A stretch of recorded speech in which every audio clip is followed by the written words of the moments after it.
Hi everyone, we are six. Today we are presenting on innovation, enterprise, and society subject, focusing on topic 9 and 10. We will talk about the two main points. First one, we have how innovation and business can give everyone an equal chance to succeed. And second, as you can see from the pictures, why a basic minimum income is necessary now that robots and AI are taking over. So let's get started. So this is our member informations. We have 6 person, including Thư Vĩnh Khang, Trọng Tính, Minh Thuận, and me. So, Silicon Valley has long promoted the idea of permissionless innovations, the belief that anyone, anywhere can build the next breakthrough regardless of background. This traces back to the earliest venture funded startup of the 90s and 2000s, where the claim was that merit would be the key lead to success and skill and effort was supposed to be the only things that mattered. In practice, like Combinator, open source culture, and just ship code hiring were meant to reinforce that idea. AI is the industry that has carried this promise the furthest, marketing itself explicitly the great equalizer of the 21st century. So the question is, does the industry that tells the story actually live up to it? To check, let's look at what actually happening. So according to Forbes 2026 data, the AI industry now counts 86 billionaires with a combined net worth of $2.9 trillion, in which founders and early engineers from OpenAI, Nvidia, and Google DeepMind make up much of this group. 45 of these billionaires were created in just the past year alone, faster than any previous technology wave, including the dot-com boom or the mobile internet era. At the same time, millions of people working inside this same industry, um, research engineers, entry-level hires, and the data labelers who train this model have not moved closer to that group at all. So it is clear that prosperity from AI is real and it is really large. But the question is why and by what mechanism it flows almost exclusively to so few.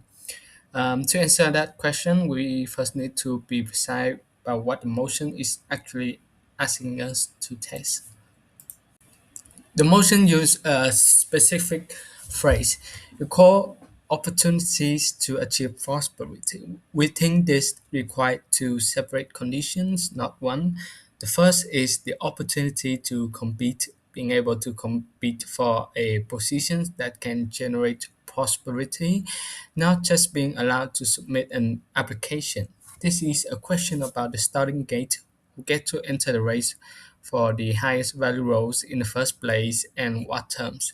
The second is the opportunity to accumulate, being able to build wealth over time once employed, rather than being frozen at a fixed income level regardless of effort. This is a question about trajectory, whether working inside the industry actually compounds into rising income, equity, or bargaining power. So with these two conditions defined, we now show that the AI industry fails both of them through the three mechanisms shown on our slide: scarce talent, data moats, and algorithmic controls over workers. So first frontier AI innovation is controlled by a very small group of experts. OpenAI's early talent was remained from elite network, such as Google Brain, DeepMind, Toronto, or Montreal. Therefore, although the AI industry appears open to everyone, but the actual pathway to top research position remains extremely narrow. According to the principle of fair equality opportunities, people with Small similar talent ambitions should have similar prospects regardless of their social background. However, access to the top AI position often depend on economic privilege, elite education, PhD programs, or professional network. This means like an equality begins even before the recruitment process. A possible counter-argument is that elite credential also exists in law and medicines. However, the AI industry is different because it presents itself as open and permissionless. In reality, access to frontier AI is still concentrated among a small elite. Therefore, like AI may be reproducing the same power that is claimed to remove. So let's jump to the final point. Working in AI does not necessarily create equal prosperity. Like those who want choice the frontier company early may receive equities and benefit from the rapid increase in the company value, but the most of the like workers only receive their salaries or do not gain the same ownership benefit. So therefore, AI may create more jobs, but it does not provide equal access to the honor, influence, or long-term wealth. Good afternoon, everyone. I would like to believe that innovation open door for everyone. Today, I want to believe that using Nvidia to be clear. I'm not questioning whether Nvidia has innovated. It clearly has. My question is different. When one company control the essential infrastructure of AI, who actually get the benefit? Let's start with the simple distinction. Enterprise and innovation actually create wealth. They grow the economic pie, but creating wealth and sharing it are two different things. Furthermore, innovation can lead to infrastructure control, and infrastructure control staff who get access to property. When a single firm controls essential infrastructure, it can capture a disproportionate share of the benefit. So total property right, however, equal opportunity to can shrink. Nvidia position in the AI market. So how did happen? Now let me be fair to Nvidia. Its hardware is actually advanced and it's bright the modern AI computing. But Nvidia doesn't just sell chip; it controls an integrated hardware and software ecosystem, and that control may allow it to earn what economic con technical or monopoly rent because rival can't not readily reproduce the complete system. The green part below calls this the exclusion for openness. Legally, the market is open. Anyone may design new hardware. Practically, ecosystem depend market effective. Competition is extremely difficult, so the distinction become really when we separate two types of economic return. A normal innovation reward compensate research, risk-taking, and successful value creation. Is earned by selling a superior product in an open, contestable market. Most people see that a fair, technical, or monopoly brand is different. Profit that persists because access to essential technique ecosystem or infrastructure is registered. Applying to this NVIDIA, the company clearly deserves competitive reward. Its early GPU or software breakthrough did concern begin when the ecosystem lock-in allow value capture beyond that normal reward. So the concern isn't profit itself, it's a fairness and whether opportunity is actually equal. However, legal access is not the same practical opportunity. Procedural equality asks whether firms are legally permitted to compete, and yet any enterprise may lawfully try to design and sell an AI accelerator. substantive equality as something deeper, do rivals have a realistic structural chance to compete effectively? The scale on this slide capture the imbalance is mean allowed to enter, however unable to compete. So the real question isn't whether Nvidia position is legal, it's whether the resulting structure, say opportunity value, and that brings us to the mechanism itself. The main mechanism behind this advantage is CUDA.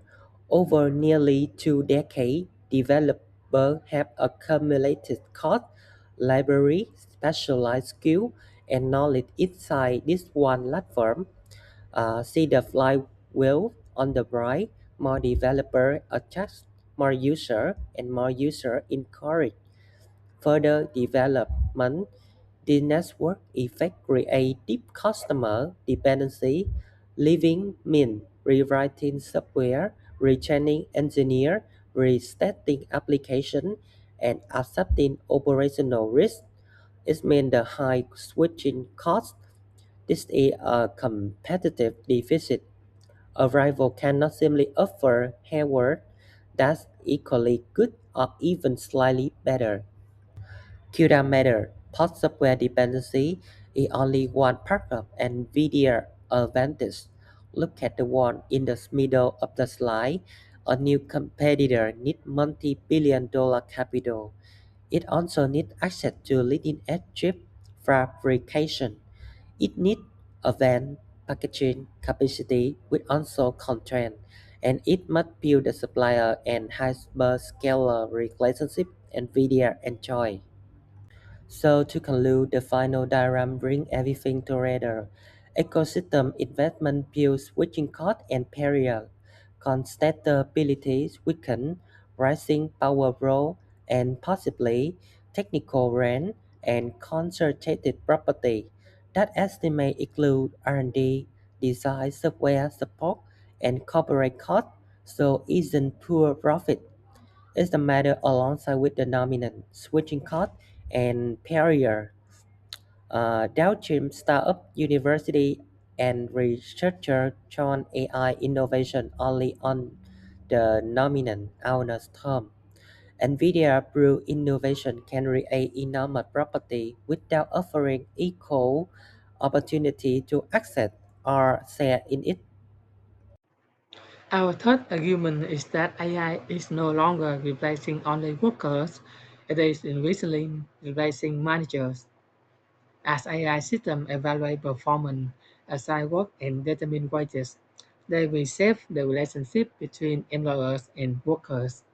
And the strongest evidence comes from a controlled experiment presented at the ASEAN Conference on AI Ethics and Society in 2025. Researchers found that workers managed by AI accepted wages about 40% lower, with one AI model reaching nearly 60% despite performing the same task. And more importantly, they did not see these wages as less fair because they view AI as objective and impartial, and that's called a psychological blind spot to exploitation. Why does this matter philosophically? According to Nozick, justice depends on voluntary exchange. However, voluntary exchange is meaningful only if people can properly evaluate the terms they are accepting.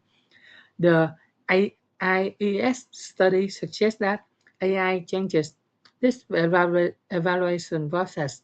When workers believe AI is objective, they become less likely to recognize unfair bias or question about wage decisions. As a result, while acceptance may appear voluntary, but workers may not be fully informed when deciding whether the exchange is actually fair.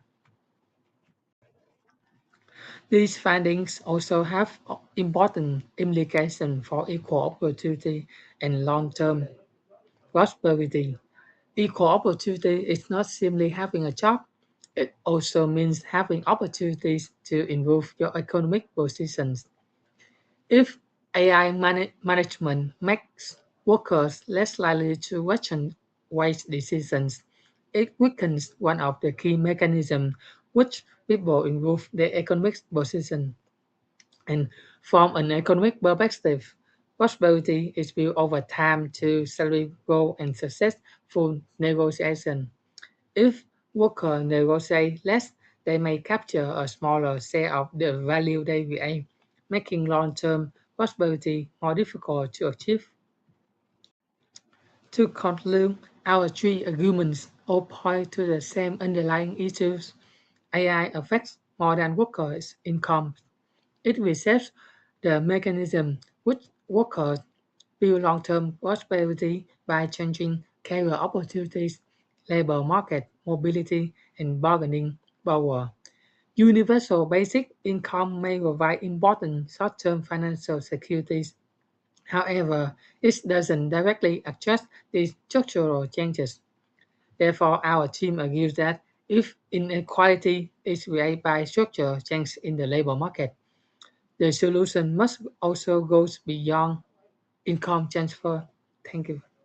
So, if the AI industry really is concentrating wealth and opportunities into the hands of very few people who scarce talent, broken entry level ladder, and a power imbalance in the employment relationship, the next question is, how should society respond? This is exactly why UBI has been proposed as a solution. But we're going to show that while the problem is real, UBI is not the right answer to the very problem we just laid out.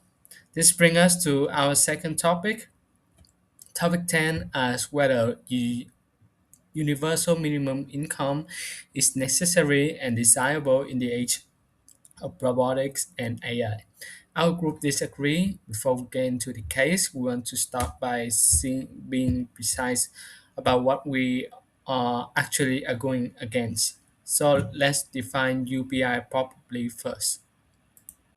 So, UBI is unconditional. No proof of need, income, or job status is required to receive it. It is universal, paid to every citizen equally regardless of wealth or employment, and is periodic, delivered on a fixed schedule, typically monthly, for an indefinite duration. This is different from what most people assume. UBI is not an unemployment benefit, which requires proving joblessness and usually ends once someone finds a job. It's not workfare, which requires performing labor or job search activity in exchange for payment, and it's not targeted welfare, which is means tested and phased out as income rises. This distinctions matters because our argument today is specifically about unconditional cash, not about social support in general. So we have defined what we're testing, and we need a specific framework to evaluate the current situation. So rather than jumping between different arguments at random, we apply the same three-pillar framework consistently across everything that follows. The first is economic. Can UBI actually be funded and sustained at a national scale given how mobile AI capital is across borders? The second is political. Who ends up holding the leverage once the state and its citizens become dependent of this funding mechanism? And the third is ethical. What does structural work provide for human well-being that an unconditional cash payment cannot replicate?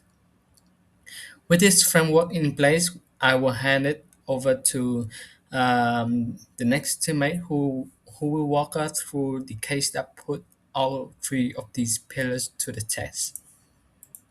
So many technology leaders, particularly within the AI industries, have argued that UBI is inevitable response to automations because it protects workers whose job may disappear. However, I would take a different position. We argue that while UBI may reduce short-term financial hardship, it does not address the structural problem created by AI. The strongest evidence available today, also funded by the AI industry itself, suggests that simply giving people cash is not enough. Our first argument is once people lose income to automations, unconditional cash is insufficient to compensate for what they lost. This overlooks the fact that AI generates far more than income. As occurring topic 9, AI concentrates valuable skill, data ownership, and decision-making power within a small number of technology firms. The structural shift reduces worker ability to build long-term careers, weaken their bargaining power, and limited wealth accumulations. And replacing lost weight with cash does not reverse any of this. The strongest evidence comes from the largest privately funded UBI experience ever conducted. Between the November 2020 and October 2023, the open research backed by OpenAI CEO Sam Altman ran a 3-year study of 3,000 low-income participants in Texas and years.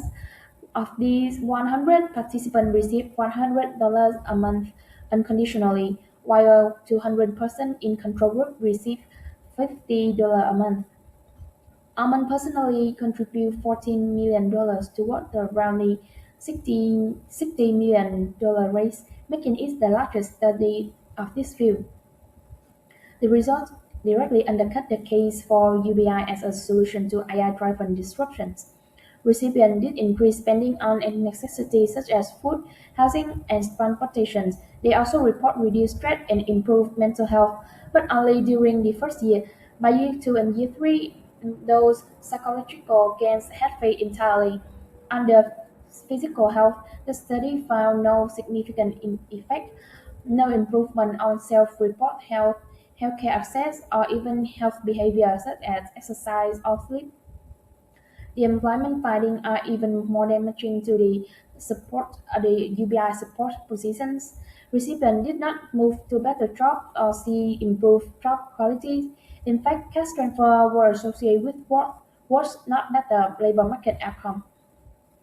The recipient worked 1.3 to 1.4 fewer hours per week than the control group, and they were about 2 percentage points less likely to be employed, and their own earnings from work fell by at least 12% for every dollar received, dragging the total household income down by at least 21% per dollar. As lead researchers ever said in the study that she found no effect on the quality of employment.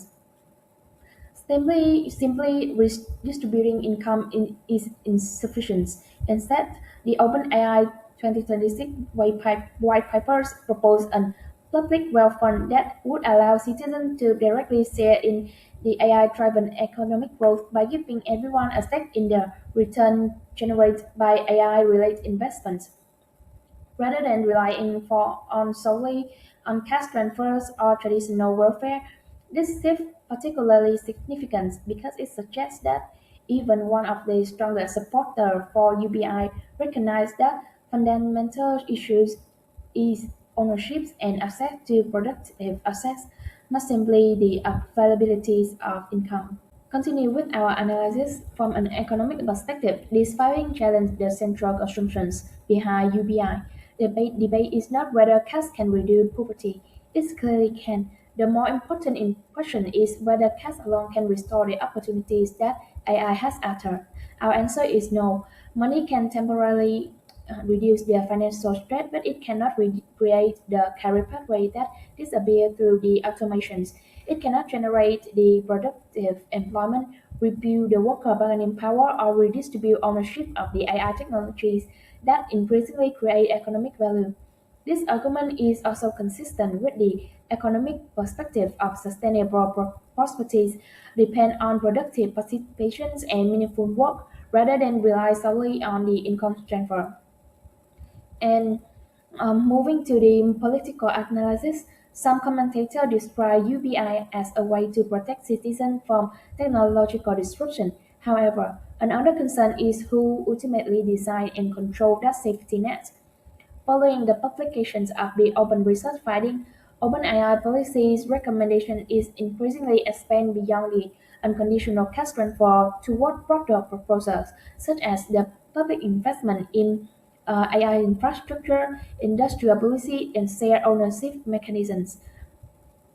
Rather than just focusing on the recurring cash payment, the proposal emphasized enabling citizens to participate in the long-term economic value generated by AI.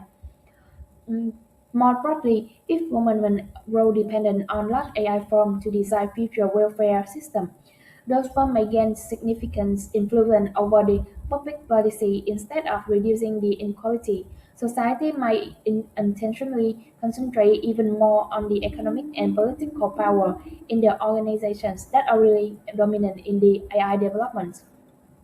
Therefore, the best available evidence show UBI cannot restore the opportunity AI has changed. Now let's move to argument 2.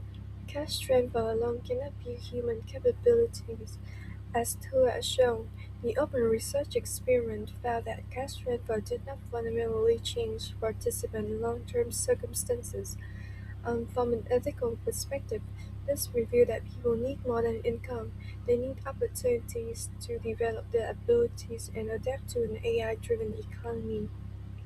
Specifically, the participant from St. Armand study received guaranteed income for 3 years, but there was little evidence that the cash alone translated into stronger capabilities or new long-term opportunities. Instead, it was mainly used to meet immediate living expenses. In other words, cash can relieve today's hardship, but it cannot by itself build the capabilities needed for tomorrow. This finding is consistent with Amiya's capability approach, one of the key theories introduced in this course. He argues that well-being should not be measured simply by income, but by people capabilities, by the real freedom and opportunities to develop their skill and participate in society, and also to achieve the lives they value. Income is only a mean, not the ultimate goal. Therefore, ethical public policy should focus not only providing income, but on strengthening human capabilities. So while UBI may still play a complementary role in reducing poverty, it should not be the central policy to respond to AI. Government should prioritize policy that build capability, such as job guarantee, where the government acts as the employer of last resort by providing paid work to anyone who are unable to find a job, and this helps people to continue developing their skill, gain experience, and remain active participant in a society. In conclusions, throughout both topics, our team has presented one consistent argument. In topic 9, we show that AI is concentrating opportunity, growth, and power. And in topic 10, we argue that the universal basic income is not the right response. Economically, it cannot restore the opportunities that AI has removed, and the capabilities approach remind us that genuine prosperity depends not only income, but on people's capabilities to learn and work and participate in societies. Therefore, rather than relying on primarily um, cash transfers, governments should expand people capabilities through educations, lifelong learning, and job guarantee programs.